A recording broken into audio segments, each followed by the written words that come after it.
En la cena de Pascua, mi tía me miró de pies a cabeza y dijo, esta mesa es únicamente para la familia. Mi madre dio un trago a su copa y remató, tú elegiste tu camino cuando te mudaste de casa. Yo simplemente sonreí, me giré y salí sin decir una sola palabra. 15 minutos después, mi prima se levantó, seguida de su esposo, y luego otro más. Cuando sirvieron el postre, la mitad de las sillas estaban desocupadas, al igual que el testamento que había estado pagando. Soy Manuel, tengo 31 años, y si me hubieras preguntado hace unos años si me enfrentaría a mi familia por algo como una cena, te habría dicho que no. No soy de los que buscan problemas. Siempre fui el callado, el que aguanta las pullas y sigue adelante. Pero en esa cena de Pascua, mi familia cruzó una línea, y yo decidí que ya no iba a dejar que me pisotearan. Todo empezó antes, claro, mi familia es un desastre. Tías que critican todo, primos que compiten por cualquier cosa, y mis padres, bueno, ellos tienen su propia manera de complicar las cosas. Mi abuelo fue el único que parecía mantenernos a raya. Antes de morir, dejó un fondo familiar para ayudar a los que lo necesitaran. Yo terminé administrándolo porque nadie más quiso la responsabilidad. Me gustaba sentir que hacía algo por él, así que no me quejé. Hace 3 años, me harté de vivir en el caos de mi casa. Las peleas eran constantes, y aunque quería a mi familia, estar cerca de ellos era agotador. Ahorré, compré una casa pequeña fuera de la ciudad y empecé mi negocio, una consultoría de finanzas para empresas pequeñas. No era gran cosa, pero me daba independencia. Por primera vez, sentí que tenía control de mi vida. Mi familia no lo vio así. Para ellos, mudarme fue como traicionarlos. Mi madre me miraba como si hubiera roto un pacto sagrado. La familia se queda unida, decía. Mi tía Claudia, la peor de todos, siempre tenía algo que decir. ¿Te crees mucho? No, me soltó una vez. No respondí, nunca lo hacía, pero cada comentario se me quedaba grabado. La cena de Pascua fue el colmo. Nos reunimos en la casa del lago, un lugar que mi abuelo dejó para la familia. Es bonita, con un muelle viejo y un porche que huele a madera. Pero ese día, el ambiente estaba tenso. Llegué con una botella de vino, saludando a todos, intentando no meterme en problemas. Mi madre estaba en la cocina, dando órdenes. Claudia, con su collar de perlas y esa cara de superioridad, ya estaba en la mesa, juzgando a todos. Me senté con mi primo Iván, que siempre ha sido de los buenos. Su esposa, Laura, me preguntó por mi negocio, y charlamos un poco. Todo iba bien hasta que Claudia se levantó, me miró de arriba abajo y soltó, esta mesa es solo para la familia. El silencio fue instantáneo. Todos me miraron. Antes de que pudiera decir algo, mi madre dio un trago a su copa y agregó, tú elegiste tu camino cuando te mudaste. No sé qué esperaban. ¿Que discutiera? ¿Que armará un show? No les di el gusto. Sonreí, dejé mi servilleta en la mesa y salí sin decir nada. El aire frío me calmó un poco mientras caminaba al auto. Estaba harto. No era solo el comentario, era todo lo que venía acumulándose, las críticas, las humillaciones, el sentirme como un extraño en mi propia familia. Lo que pasó después no lo esperaba. Unos 15 minutos más tarde, vi a Iván y Laura salir de la casa. Luego vino mi prima Sofía con su novio, y después mi tío Raúl. Iván me contó luego que, para cuando sirvieron el postre, la mitad de las sillas estaban vacías. La familia de Claudia se había desmoronado en una noche. En el auto, mientras conducía a casa, supe que no podía seguir así. No iba a ser el saco de boxeo de nadie, pero tampoco quería pelear como ellos, con gritos y rencores. Quería hacer algo diferente, algo que mi abuelo habría respetado. Primero, el fondo familiar. Durante años, vi como algunos, sobre todo Claudia y sus hijos, lo trataban como su banco personal.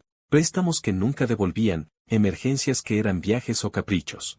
Nadie decía nada, pero yo, como administrador, tenía el control. Llamé a mi abogado, un amigo que siempre me decía que era demasiado suave, y le pedí que congelara el fondo. Nada de movimientos hasta nuevo aviso. Luego estaba la casa del lago. Nadie parecía recordarlo, pero mi abuelo me la dejó a mí, no a la familia. El testamento era claro, pero yo nunca lo había hecho valer para no armar lío. Hasta ahora. Mandé un correo a todos. La casa estaría cerrada por reformas. Nadie podía entrar sin mi permiso. Las reacciones no tardaron. Mi madre me llamó, gritando que estaba destruyendo todo. Claudia me envió un mensaje diciendo que me arrepentiría.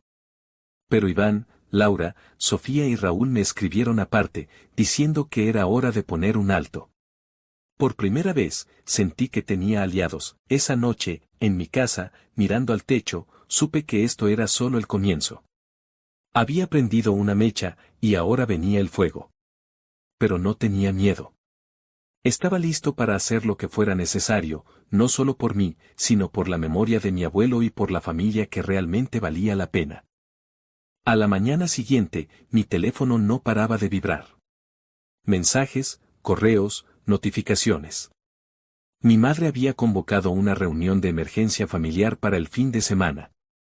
El mensaje era directo, querían hablar del fondo y de la casa del lago. Claudia, como era de esperarse, estaba detrás de todo, exigiendo que arreglara el desastre que había causado. Me reí al leerlo. No había causado ningún desastre, solo había dejado de ser su punching bag. Me reuní con Diego, mi abogado, en un café cerca de mi casa. Diego es de esos tipos que van al grano.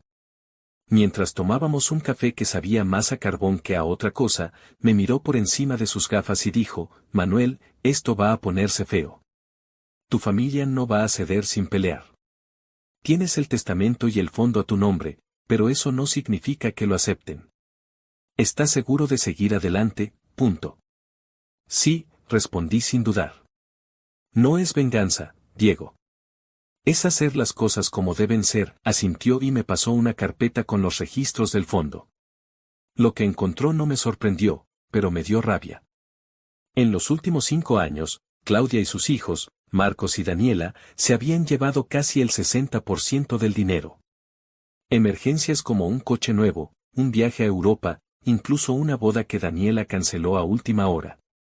Mientras tanto, mi prima Sofía, que había pedido un préstamo para la universidad, aún esperaba que le aprobaran algo. Era un desastre. ¿Qué quieres hacer?, preguntó Diego. Reestructurar todo, dije. Quiero reglas claras, transparencia total. Y los que abusaron, que devuelvan lo que deben, Diego silbó. Eso les va a doler. Puedo redactar un plan. Y la casa del lago, punto. Cerrada por ahora, respondí. Es mi única ventaja. Si quieren usarla, que empiecen a respetar. Esa semana fue una locura. Iván me llamó para decirme que él, Laura, Sofía y Raúl estaban conmigo. Querían ayudar a rehacer el fondo, hacerlo justo. Sofía, que siempre ha sido callada pero brillante, sugirió crear becas para los primos más jóvenes y un fondo de emergencia real, no para caprichos. Me pareció una idea genial.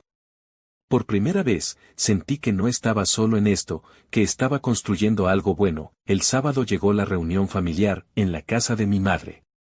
Ese lugar siempre me había dado más ansiedad que calma. Cuando llegué, la tensión era palpable. Claudia estaba sentada en el sillón principal, como si fuera la dueña del mundo. Mi madre, a su lado, con esa mirada de estoy decepcionada de ti que conocía tan bien. Mis primos y tíos llenaban el salón, algunos incómodos, otros claramente enojados. Claudia no se anduvo con rodeos.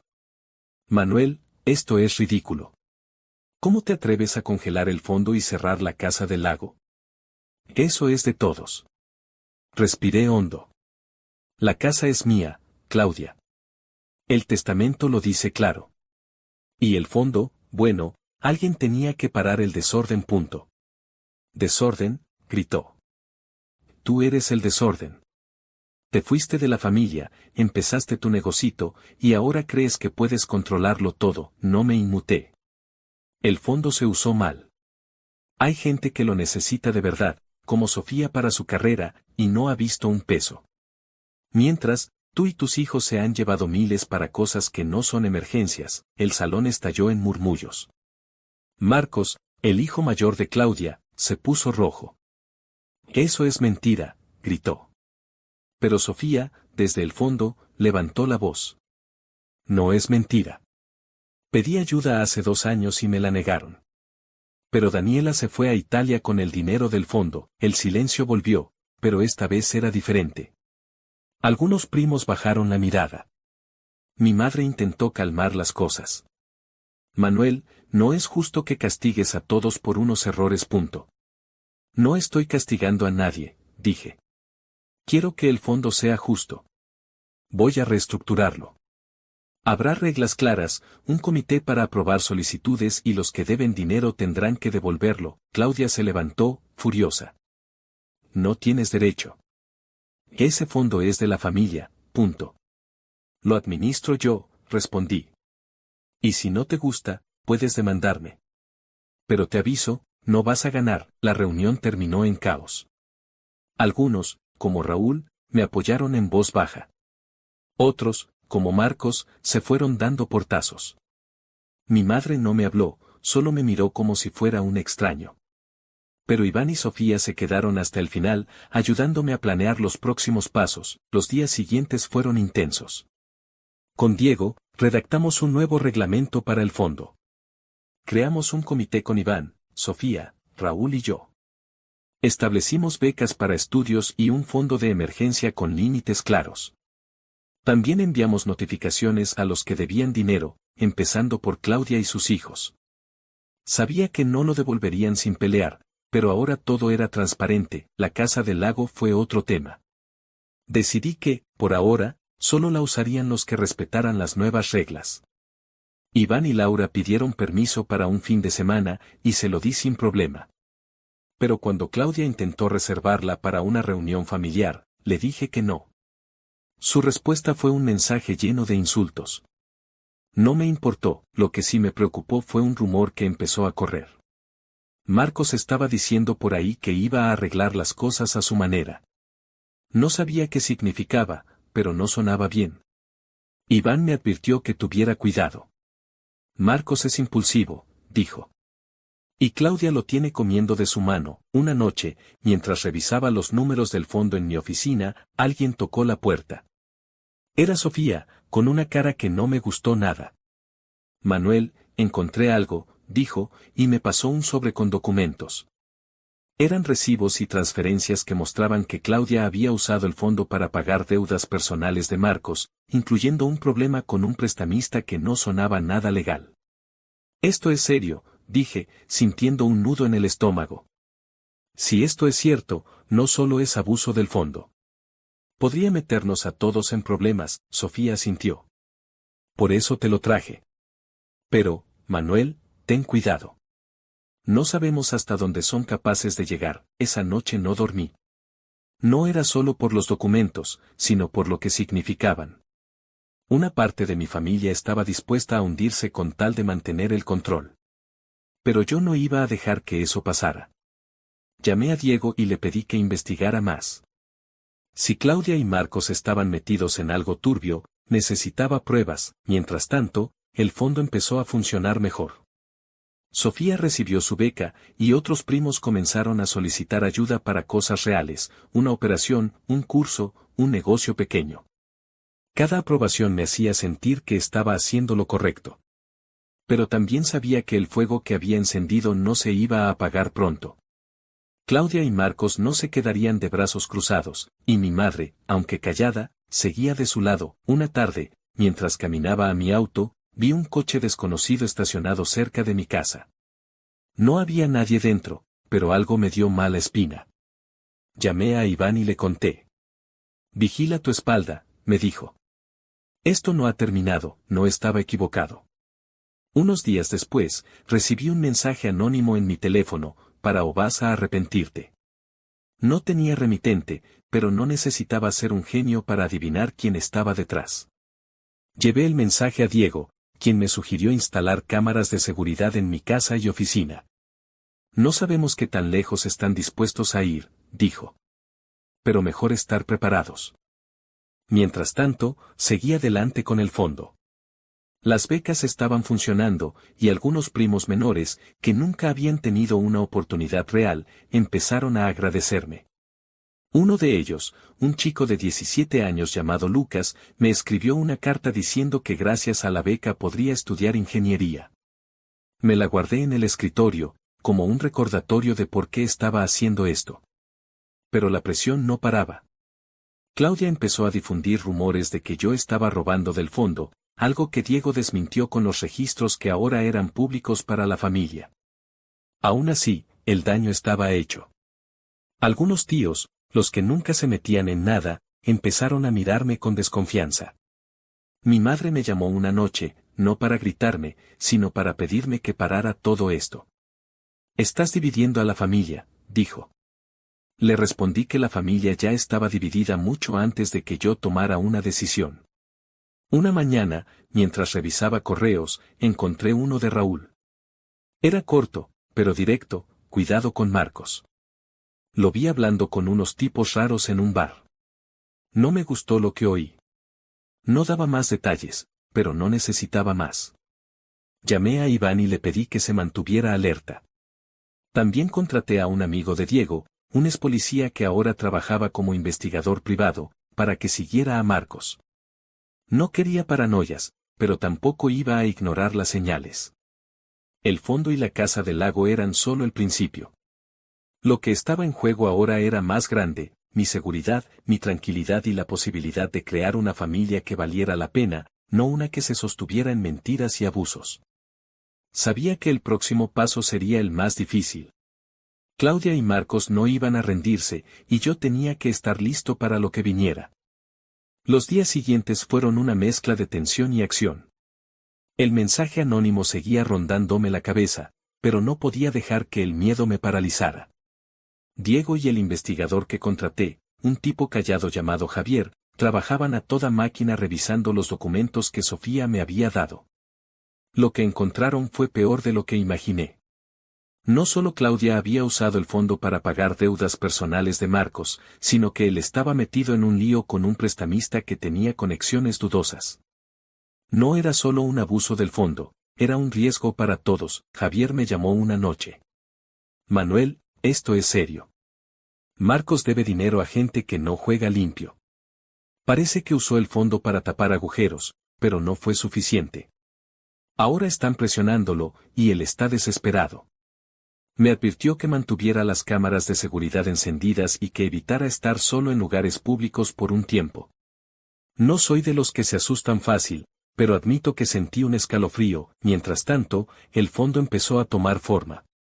Con Iván, Sofía y Raúl, implementamos las nuevas reglas. Las becas estaban funcionando, y los primos menores, como Lucas, comenzaron a recibir apoyo real.